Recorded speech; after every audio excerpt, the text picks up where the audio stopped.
Olá, vamos começar mais um Nutri Vida. Eu sou Larissa Amorim, nutricionista, e hoje para falar sobre compulsão alimentar eu trouxe a Laura Aline Sela, nutricionista também. Muito obrigada, Laura, por estar aqui. Obrigada pelo convite, estou muito feliz de estar aqui. Que bom, muito bom te receber aqui, a casa é sua. Obrigada. Esteja sempre conosco. Então vamos falar sobre esse assunto que você vê muito dentro do consultório, né, Laura? Compulsão alimentar. E para começar, eu gostaria que você desse uma introduzida do que é essa compulsão alimentar e como ela se diferencia do comer demais de vez em quando. Basicamente, compulsão alimentar, se a gente for falar de forma simples, é comer demais exageradamente, né? Só que aí a gente fala, mas isso não é, só tô comendo demais? Não. É quando vem um sentimento associado, um sentimento de culpa, de arrependimento, de tristeza, né? Você fica se sentindo mal. É diferente de, eu falo que é situações pontuais, tipo eventos sociais, né? O Natal, acho que o Ano Novo, igual a gente já sabe que vai comer demais, né? E é diferente quando você tá ali na sua casa, você tem um sentimento de ansiedade, um sentimento de tristeza e você acaba descontando isso na comida e você acaba comendo muito, muito rápido e aí depois você fica, ai meu Deus, o que eu tô fazendo? Só que isso daí nunca acaba, né? Você sempre vai ter esses episódios o tempo inteiro. Às vezes eu vivi muito isso, né? Além da gente ver no consultório, eu vivi muito a compulsão alimentar. Então era quase diariamente episódios, né? Então eu sei na pele, eu sinto na pele como que foi nessa compulsão e é muito difícil você se livrar sozinho desse tipo de comportamento. E quais são os principais sinais de que uma pessoa pode estar sofrendo de compulsão alimentar? Eu acho que o principal sinal, além de comer demais, né, de forma exagerada, buscar alimentos o tempo inteiro assim prazerosos, calóricos, é comer escondido, né? E além de você comer escondido, é você mentir para si mesmo e mentir para os outros sobre o que você está comendo. Eu acho que é principal. E junto com o sentimento, né? O sentimento ruim, aquele vazio, aquele sentimento de você você é incapaz de controlar até o que você come. É muito ruim, né? E existe um perfil mais comum de quem desenvolve esse tipo de transtorno? Há fatores genéticos, emocionais ou sociais envolvidos? Eu acredito, não existe um perfil mais comum, tanto que eu tenho paciente de 16 anos e paciente de 55 anos de classes diferentes, de históricos diferentes, que os homem, mulher, todos enfrentam esse tipo de comportamento. Eu acho que o que pode influenciar bastante é a vivência, né, desde a infância ali, que existem pais controladores, que controlam desde a infância o que a filha come, o que não come, fica fazendo piada familiar, com peso, com físico, com tudo que envolve comida, alimentação. Acho que ela vai... Então a parte emocional conta muito. Principalmente, né, a ansiedade e também, se a gente for falar... tem casos mais graves, né, que a gente fala sobre a questão do abuso, né, tem gente que coloca isso como uma proteção, um alívio, né, emocional, você sempre está se sentindo presa ali com traumas e você vai buscar alívio aonde? Onde te dá prazer, que no momento, qual que é mais fácil, qual que é a fonte mais fácil de prazer que a gente sempre tem em mãos hoje em dia, né, a comida. Então, querendo ou não, eu acho que essas questões sociais é as que mais afetam, né. Sim.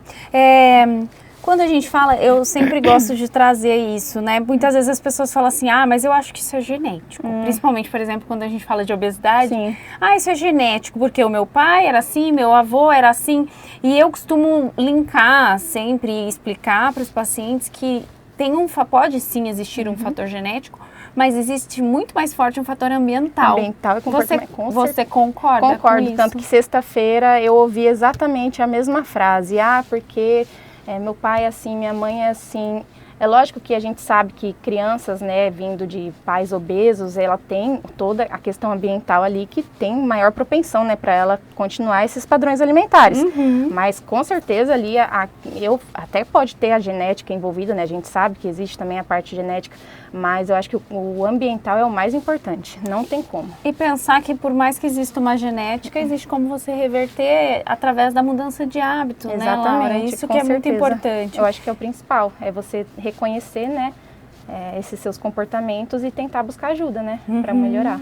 E como que o sentimento como ansiedade, estresse, tristeza influenciam o comportamento dessas pessoas com relação à parte alimentar? Eu sempre brinco, né, lá no meu Instagram que todo dia a gente vai ter um problema. todo dia. A gente que vive a vida adulta, que tem boleto para pagar, que tem casa para cuidar, que tem filho, a gente sempre vai estar sob efeito de estresse, sob efeito de ansiedade, nunca vai estar perfeito. Então, e a pessoa querer se recompensar todo santo dia, buscando alimentos prazerosos, vai levar ela a nada, né? Geralmente, na verdade, até influenciar esse tipo de comportamento, porque todo dia ela vai ficar pensando, eu preciso de uma recompensa. Então, a ansiedade e o estresse... Eu mereço, tal frase, né? A frase. Eu vou comer porque eu mereço. Exatamente, eu mereço, eu posso, só que isso é um perigo, né? Acaba virando um hábito e pode evoluir para uma compulsão, querendo ou não. Então controlar esses sintomas, principalmente de ansiedade e estresse, entender que na realidade todos nós vivenciamos isso no dia a dia, né? É porque hoje eu falo que o Instagram, ele traz uma falsa imagem de que a vida de algumas outras pessoas é muito fácil, é muito simples. E as pessoas acabam não vendo por trás o que está acontecendo, né? E por trás daquela câmera, muitas vezes tem muita tristeza envolvida, muita ansiedade envolvida e a pessoa não vai demonstrar. Você demonstra aí no seu Instagram como você está se sentindo 100%? Nunca. Ou 100% do tempo? Impossível. É difícil quem faz isso, né, Laura? Muito raro, na verdade, né? E às vezes até quando as pessoas mostram essa fragilidade, quem está assistindo não gosta de ver. Né? Acho que a gente tem tanta frustração com a nossa vida que a gente quer ver as pessoas sendo bem-sucedidas, sendo felizes o tempo inteiro. A gente quer acreditar que isso existe, mas a gente sabe que é impossível, né? Estar sempre feliz, satisfeito. E é impossível a gente conseguir passar por cima dessa ansiedade, desse estresse sozinho. Tem horas que você vai precisar buscar ajuda profissional. Exato. E quais os principais impactos da compulsão alimentar, principalmente na saúde física e mental? A saúde física a gente sabe que é o óbvio, né? O ganho de peso. E junto com o ganho de peso tem toda a questão metabólica, né? Você pode ali criar uma resistência à insulina, questão de colesterol, doenças cardiovasculares. Só que a questão física também vai para a questão emocional, que você simplesmente vai perder sua autoestima. E a sua autoestima vai acabar com tudo. Na verdade, uma pessoa sem autoestima, na verdade, ela não sente que é capaz de nada. Então, acaba abandonando da própria vida. Então, o risco, além, né, do físico, que é a aparência, a autoestima, e não só a autoestima de estética, a autoestima de sentir que você não consegue nem controlar o que você come. Imagina o sentimento que é isso. De incapacidade. De incapacidade. Né? Cara, como é que eu vou vencer isso se eu não consigo controlar nem o que eu como? É um sentimento horrível. Eu sei porque eu passava pela mesma coisa. E eu mentia pra mim mesmo, né? Eu lembro que eu morava do lado do Atacadão. E aí eu buscava 2 pacotes de Cheetos, 1 pacote de cookies e 2 barras de chocolate para comer depois do almoço, todo dia. E eu falava, eu não como nada, por que eu tô engordando? Entendeu? Então assim, a gente acaba se enganando para nós mesmos. E muitas vezes esses alimentos industrializados, eles trazem essa falsa sensação de que você não comeu nada, porque é um pacotinho, é pouco. E ele realmente não traz saciedade, então você realmente não fica satisfeito com aquilo. E tem vontade de comer novamente. É raro a gente ver um caso de compulsão alimentar de comida, né? De pratada, de comida, de arroz e feijão. Lógico que tem, né? Tem gente que gosta bastante de comida. Mas se a gente for ver os casos mesmo de compulsão alimentar, geralmente é esses alimentos vazios, né? Só que com altas calorias. E aí vai impactar a saúde da pessoa. Tanto física quanto emocional. Mas a gente trouxe para o lado, né, da questão física, da gente ter essa questão da obesidade, mas existem casos de pessoas que não são obesas e apresentam compulsões alimentares? Com certeza, 90% dos meus pacientes que têm compulsão alimentar não é obeso. E eu falo que também a compulsão alimentar, ela é uma porta de entrada para outros transtornos alimentares, né? Então pode ser uma pessoa extremamente magra sofrendo de compulsão alimentar, porque a gente sabe, por exemplo, a bulimia. No caso de bulimia, ela é diagnosticada através do diagnóstico de compulsão alimentar, porque a pessoa que provoca o próprio vômito, ela vai ter tido um episódio de compulsão anterior. Ele vai ter comido demais e se sentido culpada, tão culpada a ponto de provocar o próprio vômito para se livrar. Da anorexia também. Então, querendo ou não, é uma porta de entrada ali para outros transtornos. Então, pessoas magras, pessoas gordas, pessoas que mantêm o peso, acho que não tem cara, né, a compulsão alimentar. Qualquer pessoa pode ter. E existe alguma relação com relação às dietas restritivas e os episódios de compulsão alimentar? O paciente vai lá, faz uma dieta, vamos por aí, a dieta do ovo. A dieta da sopa, a dieta passa semanas, às vezes, com o mesmo tipo de dieta e depois ele traz um episódio de compulsão alimentar aí vinculado. Eu sempre falo que o proibido é mais gostoso, né? A gente tem isso na nossa cabeça, essa ideia de que, se a gente não pode, a gente vai ficar pensando naquele alimento o tempo inteiro.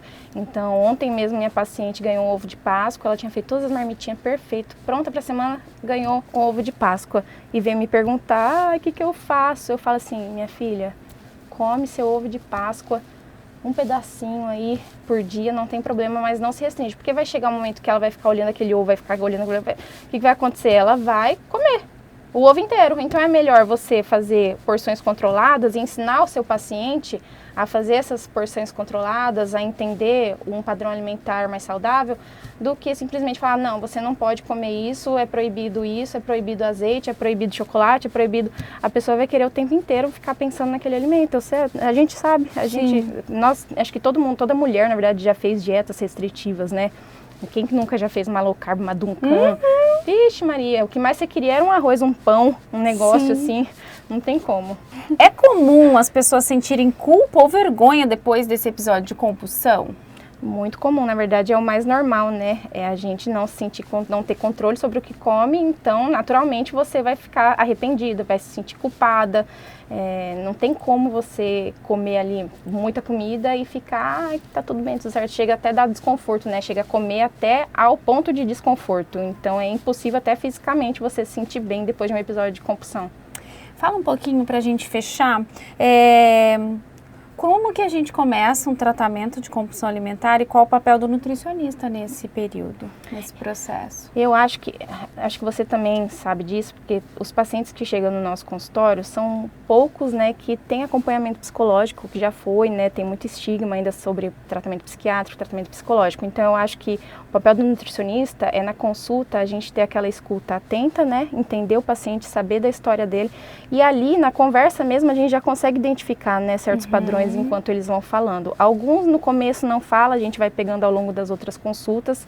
Então eu acho que principalmente é a gente prestar atenção no que o paciente está falando e tentar, né, orientar ele a buscar uma ajuda profissional para realmente ser diagnosticado e dessa forma, daí, em conjunto com o nutricionista, com o psicólogo, a gente fazer esse tratamento em conjunto, né? E desenvolver, acredito que uma estratégia individualizada, né, Laura? Onde você consegue ali mesmo, com o auxílio do psicólogo ou do psiquiatra, né?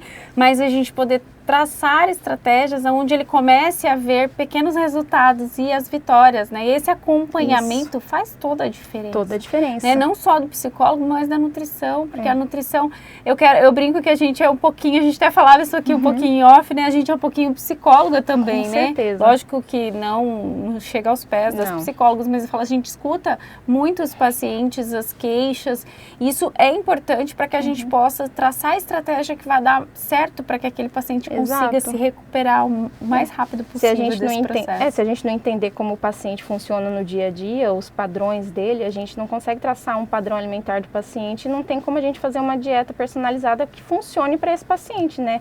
Então, é essencial, né? O nosso papel junto também, né, com os outros profissionais. Perfeito. Eu acho que deu pra gente entender o assunto e eu gostaria que você falasse, Laura, onde as pessoas te encontram, como que elas podem conhecer um pouquinho mais do seu trabalho, se quiser consultar com você, como que elas podem te achar? Olha, eu tô atendendo na Clínica Eleva, ali na Major Capilé, né, ao lado da CDM.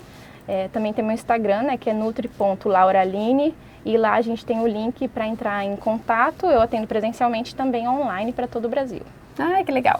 Muito obrigada por ter vindo. Obrigada Venha a você. Mais vezes, vamos falar sobre diversos assuntos. E eu finalizo por aqui. Espero que vocês tenham gostado. Curtam, compartilhem, encaminhem para as pessoas que você sabe que precisa conhecer um pouquinho mais sobre a nutrição.